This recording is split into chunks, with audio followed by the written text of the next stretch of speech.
Is it all part of the equation or what? It is. It definitely is. It all ties in. The Bills make me wanna. Let's go.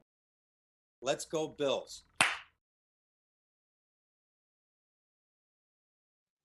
What is up, everybody? Welcome to the Crowd Assist Podcast, the Picasso's pregame show. The Buffalo Bills in Chicago, Illinois on a frigid Christmas Eve. It is Jake Micah here, joined by Maniac. Looks like we're both in another location here, getting ready for Christmas holidays, getting ready for our Christmas celebration, but we couldn't pass up an opportunity here to talk some Bills football. But before we get started, we got to get to our sponsors here, Picasso's Pizza. Get that call right now. If you're listening to this and you want some pizza, get that call in right now.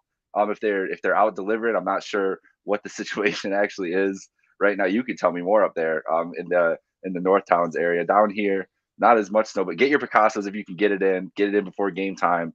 The best pizza in town. And also, this podcast is sponsored by Outlet Liquor, the place to buy a case. What's your outlet? Maniac, how the hell are we feeling here on this Saturday afternoon of NFL football coming up? We are feeling a little bit askew. I mean, obviously, with yesterday's storm in Buffalo. Also, want to wish everyone, safe and warm, happy holidays here. Hopefully, everyone is bundled up, warm, in a safe spot. I know there was a lot of craziness yesterday with the weather.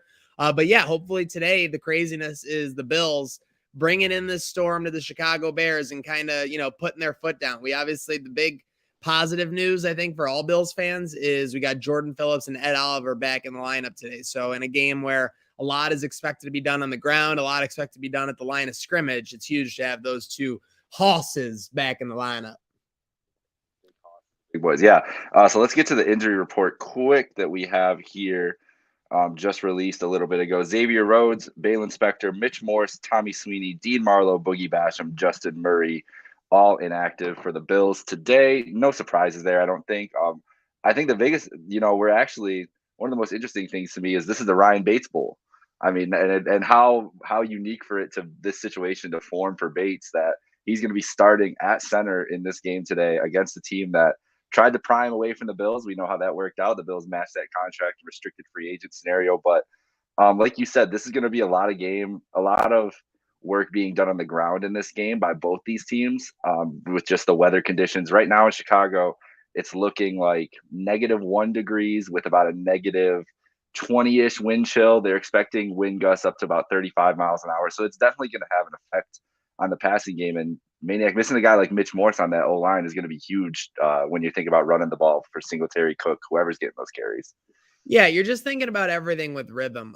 Last week during the Dolphins game, especially in the second half, just when you're losing that, I would call Mitch Morse a Pro Bowl center, for sure. The quality that he's come in, the stability that he's provided this line and Josh Allen. And when you don't have that, when you sub someone in, obviously you lose a little bit of that rhythm.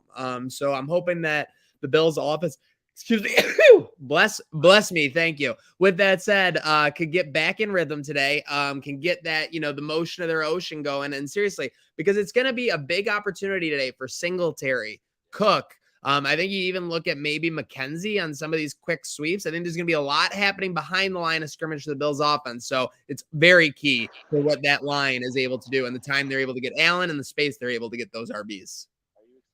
Any significant passing game from the Bills today, like even 200 yards of offense? Do you think they can muster that up? Yeah, no, I think they can.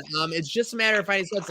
Like I think the plays today, again, is everything going to work? No, I think there are going to be plays that look absolutely a mess, but tunnel screens, bubble screens, sweeps. I think this is a time, if you're the Bills, you just want to work on not misdirection, but just, maybe working on some stuff. Again, my thinking is all behind the line of scrimmage because I don't think we're going to be throwing any bombs to Gabe Davis or Stephon Diggs. I could be wrong. Maybe the first play of the game, they go deep. Dorsey just unleashes on Christmas Eve, tries to give us all a gift. But I think that it's going to be a very conservative game plan, and that's why it's key to get everything done and execute behind the line of scrimmage.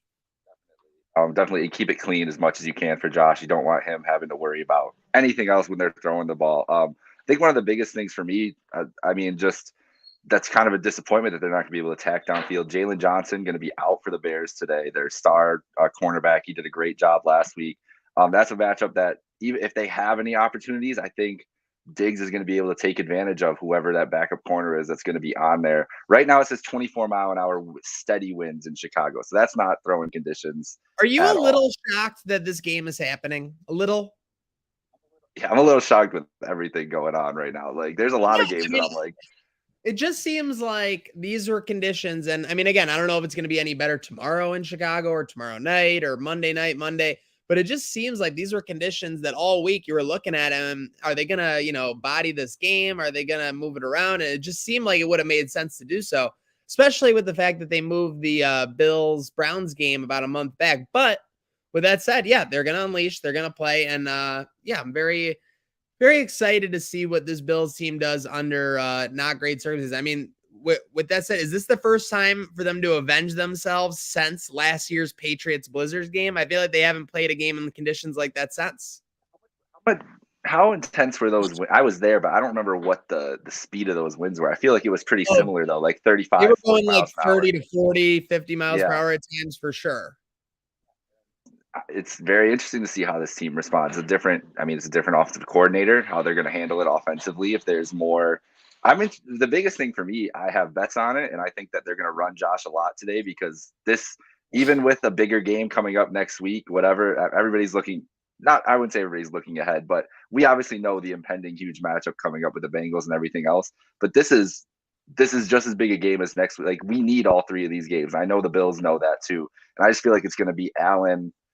If that's the case, then Allen's just going to be doing everything today. And if he can't throw the ball, that means he's going to be using his legs a lot. And maybe we kind of get like a three-headed monster. And we didn't really get that game against the first game against the Patriots. They kind of waited to unleash it later in the season. So I'm expecting. I love the Josh Allen stat line games where on CBS they're just pulling up, 74 pass yards, 55 rush yards, like that kind of tracking throughout the game for Allen.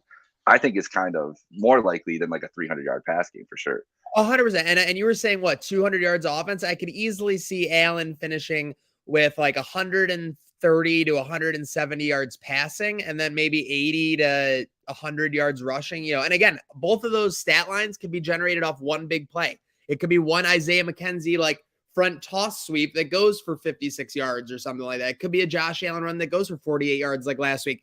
That's why having, the monster golden retriever from Wyoming is such an advantage at the quarterback position. There's no definition. If Josh Allen can struggle for a quarter and a half, and then he can make a play that completely topsy-turvies the game. But speaking of making plays, Micah, you were talking about, getting some action on this one. Is there any maybe bets, any wagers that you're liking specifically in this Bills-Browns action with the weather? Well, I do love, if you're feeling frisky, just putting both the quarterbacks in an anytime touchdown parlay, because I feel like down by the goal line, Fields and Allen are going to get a lot of work. Honestly, if you're looking for anything that's not Bills related, I think a Fields anytime touchdown is pretty much a guarantee today. With the way the Bills, we've seen some issues tackling in the secondary and everything else, and they might keep Fields to a regular game. But a regular game for Fields this year has been what? 75 yards rushing, 60 yards rushing. He's going to have a couple of those big moments. So I really like that from a Bears side. And I think the Allen rushing totals are the plays that I'm all on. Like anytime touchdown, I have Allen first touchdown plus 750. They get the first, even if the Bears get the ball first, I think the Bills get the first scoring drive of this game. It's going to be a long, methodical drive like we've seen in weeks past, 12 plays, whatever. Finish with Allen, a little sweep by the goal line or a sneak, something like that.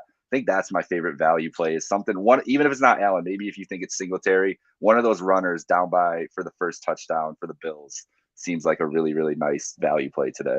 I like both those. I like Josh Allen first TD. I like if you can combine Allen, Fields, rushing yards, maybe even tease them down a little bit. I like that as well.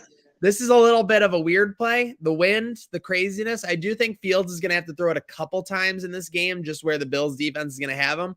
I like Trey White to record his first interception of the year today. I don't know what exactly the odds are. I think it's probably about 4 or 5 to 1. But I definitely like Trey White to get a pick today. Cool. So how this before we get into like predictions or anything else, as we're wrap up this quick pregame, how scared are you specifically of like the Justin Fields factor today, with just knowing like just difference in it, like the Mostert run last week, yeah, and everything like that. Because it's like, when you play a team like just for example, the Browns, like we knew our whole roster was basically better than the Browns. So even though we were down, like, what it was, 10-3 or something like that in that game, you weren't really worried because it's like, okay, it's Brissett who we've, dominated before. We have a better roster than the Browns. As long as we can stop the rushing game and kind of execute on their defense, we'll be okay. With the Bears, I definitely feel like the Bills have a better team. It's like 1,000%, not even a question, especially with where their roster's at. The Bears basically, went into a half tank midway through the year, trading away, some players and everything. With that said, at the same time, you look at the plays that Justin Fields is capable of making.